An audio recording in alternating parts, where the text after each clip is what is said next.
Hi friends, welcome to MS info channel. Friends, ఈరోజు మీ అందరికీ ఈ వీడియోలో ఇప్పుడే వచ్చినటువంటి ఒక బ్రేకింగ్ న్యూస్ అప్డేట్ గురించి చెప్పడానికే ఈ యొక్క వీడియోని అయితే చేయడం అయితే జరుగుతుందండి. సో ఆ బ్రేకింగ్ న్యూస్ అప్డేట్ ఏంటంటే, మన యొక్క తెలంగాణ రాష్ట్ర వ్యాప్తంగా రేపు ఉదయం 7 గంటల నుండి మన యొక్క తెలంగాణ రాష్ట్రంలో రేషన్ కార్డు ఉన్నా కానీ లేదంటే కనుక ఆధార్ కార్డు ఉన్నా కానీ ఈ రెండిట్లో ఏ ఒకటి ఉన్నా కానీ వీరందరికీ కానుకలు అనేది పంపిణీ అయితే చేస్తున్నారండి. అయితే ఈ కానుకలు ఇక్కడికి వెళ్ళి మీరు తీసుకోవాల్సి అయితే ఉంటుందండి. అయితే ఇలాంటి కార్డులకు మాత్రం ఈ కానుకలు అనేది పంపిణీ చేసే ప్రసక్తే లేదని చెప్పేసి మన యొక్క సీఎం రేవంత్ రెడ్డి గారు అయితే మనకు ఆదేశాలు అయితే జారీ చేశారు.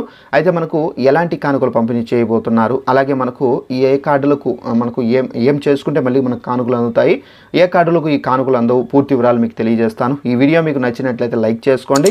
మన ఛానల్ను సబ్స్క్రైబ్ చేసుకోకుండా వీడియోలు చూస్తుంటే కనుక తప్పనిసరిగా ఛానల్ను సబ్స్క్రైబ్ చేసుకుని ఫాలో అవుతుండండి. ప్రతి ఒక్క చిన్న ఇన్ఫర్మేషన్ మన యొక్క తెలంగాణ రాష్ట్రానికి సంబంధించి తెలియజేస్తూ ఉంటాను. ఇక వివరాలు అనేది తెలుసుకుందామండి. అయితే మన యొక్క తెలంగాణ రాష్ట్ర వ్యాప్తంగా మనకు రేషన్ కార్డులు ఉన్నవారికి, అలాగే రేషన్ కార్డు లేని పక్షంలో ఆధార్ కార్డు ఉన్నా కానీ మీరు ఇవైతే తీసుకోవచ్చండి. అయితే మనకు ప్రతి నెల మనకు మన యొక్క తెలంగాణ ప్రభుత్వం అయితే రేషన్ పంపిణీ అనేది చేస్తూ వచ్చారు. అయితే మనకు తెలంగాణ రాష్ట్ర వ్యాప్తంగా ప్రతి నెల 1వ వారంలోనే, అంటే మొదటి వారంలోనే రేషన్ పంపిణీ జరిగే విధంగా కూడా అయితే మనకు డేట్స్ అనేది ఫిక్స్ చేయడం అయితే జరిగిందండి.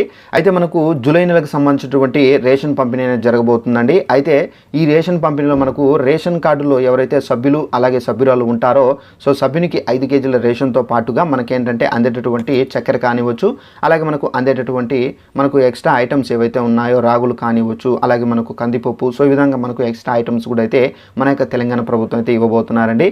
అయితే కొన్ని వస్తువులు మనం అయితే కొనుక్కోవాల్సి అయితే ఉంటుంది. అతి తక్కువ ధరలకే ఇది ప్రజలకు అందించాలని చెప్పేసి కూడా అయితే మన యొక్క సీఎం రేవంత్ రెడ్డి గారు అయితే డిసైడ్ చేయడం అయితే జరిగింది. అయితే మనకు ఒకవేళ రేషన్ కార్డు లేని పక్షంలో కూడా ఆధార్ కార్డును బేస్ చేసుకుని కూడా ఈ సరుకులు అనేది తీసుకోవచ్చండి. అయితే ఇలాంటి కార్డులకు మాత్రం అయితే రేషన్ అనేది ఇవ్వకండి అని చెప్పేసి అధికారులకు అయితే మనకు ఆదేశాలు అయితే జారీ చేశారు. సో ఎలాంటి కార్డులకు ఇవ్వరు ఏంటి చూసుకున్నట్లయితే, మనకు తెలంగాణ రాష్ట్ర వ్యాప్తంగా చాలామంది బోగస్ కార్డులు అయితే ఉన్నాయని, సో అర్హత లేనప్పటికీ చాలామంది ఈ రేషన్ అనేది తీసుకొని సో బ్రోకర్లకు అమ్ముకుంటున్నారని చెప్పేసి సో ఈ విధంగా అయితే న్యూస్ అయితే స్ప్రెడ్ అయింది. సో దీనికి కారణంగా ఏంటంటే మన యొక్క తెలంగాణ ప్రభుత్వము సో ఎవరైతే బోగస్ కార్డులు ఉన్నాయో ప్రతి ఒక్కరు తప్పనిసరిగా కేవైసీ చేసుకోవాలని, ఈ కేవైసీ చేసుకోవాలంటే తప్పనిసరిగా మీ యొక్క రేషన్ షాపుల దగ్గరికి వెళ్ళి సో రేషన్ కార్డులో ఎంతమంది సభ్యులు సభ్యురాలు ఉంటారో అందరూ వెళ్ళి ఈ పోస్ట్ యంత్రంలో వేలిముద్రలు వేసి ఈ కేవైసీ అనేది చేసుకోవాలని, అలాంటి వారి కార్డులు మాత్రమే యాక్టివేషన్లో ఉంటాయని, లేని పక్షంలో అలాంటి వారి కార్డులు అనేది ఉన్నా లేనట్లేనని, సో మీరు ఏదైతే రేషన్ అనేది తీసుకుంటారో ఆ రేషన్ కూడా ఇచ్చే ఛాన్సెస్ అనేది చాలా తక్కువ వరకు ఉంటాయని చెప్పేసి కూడా అయితే మన యొక్క సీఎం రేవంత్ రెడ్డి గారు అయితే ప్రకటన అయితే జారీ చేశారు. సో తప్పనిసరిగా మీరు ఈ కేవైసీ చేసుకుంటే కనుక మీకు అందేటటువంటి రేషన్ అయితే అందుతుందండి. సో ఇదండి మనకు ఉన్నటువంటి ఇన్ఫర్మేషన్. ఈ వీడియో మీకు నచ్చినట్టు లైక్ చేసుకొని ఛానల్ను సబ్స్క్రైబ్ చేసుకొని ఫాలో అవుతానండి. Thanks for watching this video. All the best.